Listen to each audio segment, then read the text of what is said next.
Hello everyone, welcome back to the Maternity Diary.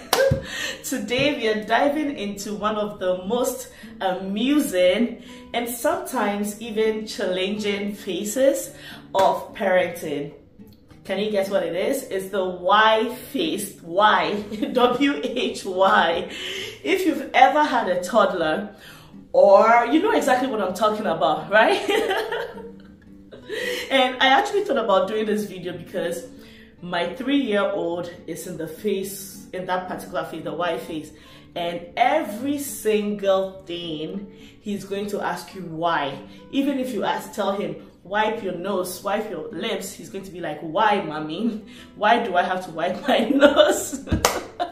So toddlers are naturally curious, and as they start to explore the world around them, they enter into a magical phase, and that phase is where the why becomes their favorite word.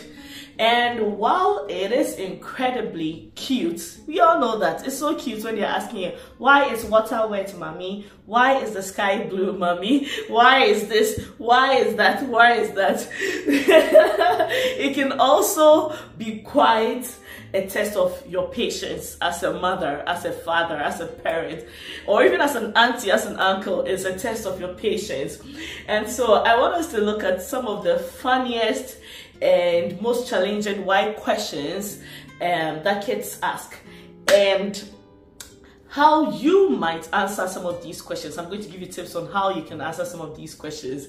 So what kind of why questions can you expect? So what kind of questions can you expect from a toddler? Here are a few classics and a few potential ways to answer them. So the first question, I already said it. Why is the sky blue? And yeah, the answer simply, tell me, what do you think the answer could be, how you could best answer this question? You know, for all the questions that I'm going to talk about and the answers I'm going to put there, I want you to go into the comment section and give me your alternative answers for each of these questions. So why is the sky blue? And my beautiful, simple answer is, the sky looks blue because of the way the sunlight interacts with our atmosphere. And sometimes you might be like, that is so big for a kid. Like, how would they understand? Trust me, it's better you say it this way. Now, to say the sky is blue because it is blue. They'll ask you, why is it blue? Like, you know, the next question is, and this one, a lot of you parents get it a lot when it's time for bedtime. They're like, why do I have to go to bed, mommy? Yeah, you need to go to bed. That's my answer. You need to go to bed so that you can rest and have enough energy to play tomorrow. And the reason I like to use the word "they'll have energy to be able to play tomorrow," kids like to play, toddlers like to play. So the idea that they are going to gain energy to be able to play the next day, it's motivating enough for them to go and sleep. Next question is, why do dogs bark? My son, the last time he was like, why do dogs walk like this and pee like this? So why do dogs bark? And dogs bark, my answer, dogs bark because that's their way of communicating with one another. Just like you and I are talking ABC, dogs communicate with each other by barking. Woof, woof, woof, woof, woof, woof. Okay, let's go to another question. Why is water wet? Yeah, it's challenging to answer that question, right? Without being too technical, but here is what I would say. Water feels wet because of its liquid properties and how it interacts with our skin. And you're like, oh my God, that's such a huge answer for a kid. It's not huge. It's better you tell them this. Next. Why do I have to eat vegetables? When you have kids that want to eat sweets all the time, snack all the time, and you add vegetables to their food, they're like, mommy, why do I have to eat vegetables? Yeah? And this is my answer. Vegetables help you grow strong and healthy because they are full of vitamins. And if you want to grow strong and to be able to carry all your toys then you need to take some vegetables. Or sometimes I even say it helps because of the vitamins that it has. It prevents you from getting sick, so you don't get sick. Next, let's move to another segment of questions, and those are not scientific. So let's go to the funny, comic ones, creative ones. So let's talk about a few ones that might make you laugh. So one of the questions my son has asked me before: Mommy, why are you bigger than me? Or why is there head on my head? Why is my head on my head? And sometimes I'm like, ooh, that's a great question.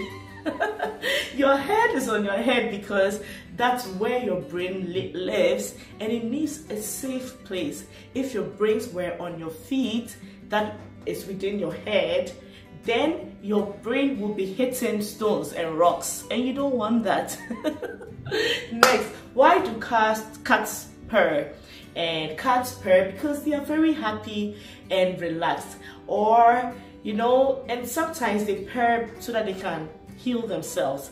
Another question is, why can't I fly like a bird, Mommy? Or why can't I fly and be like Superman?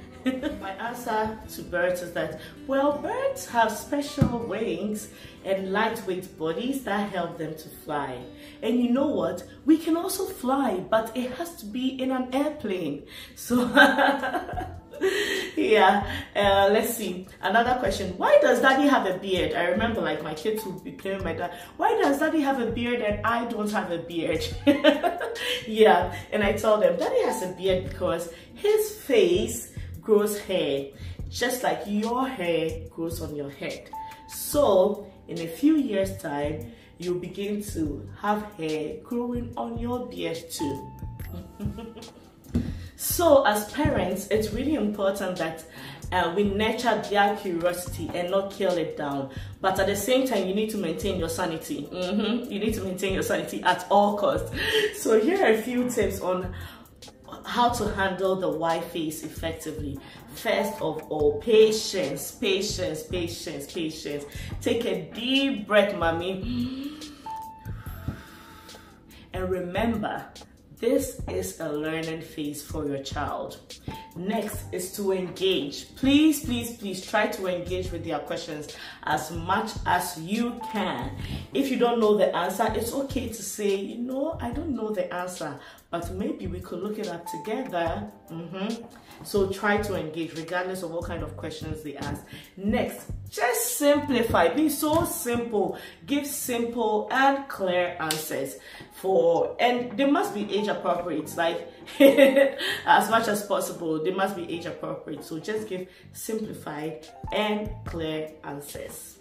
Next is encourage exploration. You need to keep encouraging your children's curiosity by reading books with them and visiting museum, exploring nature together. Sometimes you don't have to go so far. Even in your backyard, behind your house, you can let them explore nature, go around, look at bugs, look at the leaves, look at flowers, pick it up, ask questions, let them ask questions, and that's how you encourage their exploration.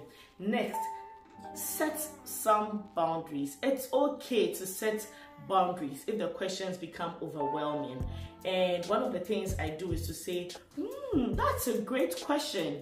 You know what? Let's talk about it later during dinner today. Especially if they are overwhelming. Like sometimes you can just do that rather than say, you asked too many questions. No, or pretend you didn't hear them. No, you need to set those boundaries by in a healthy way. Okay, so if you've watched up till here and you haven't commented on this video, I'm disappointed. Why are you not commenting on the video? Why are you not liking the video?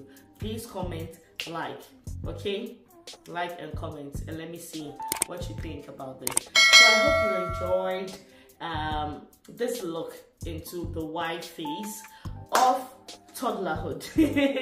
If you have any funny why questions that your child has asked, or maybe you know someone who has asked this question, any question that is funny, please share them in the comments below and share with us. sharing is caring, so share with us. So don't forget to like, subscribe, and share this video to everyone you know. Until next time.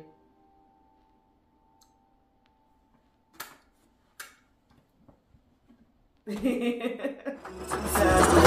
live my life.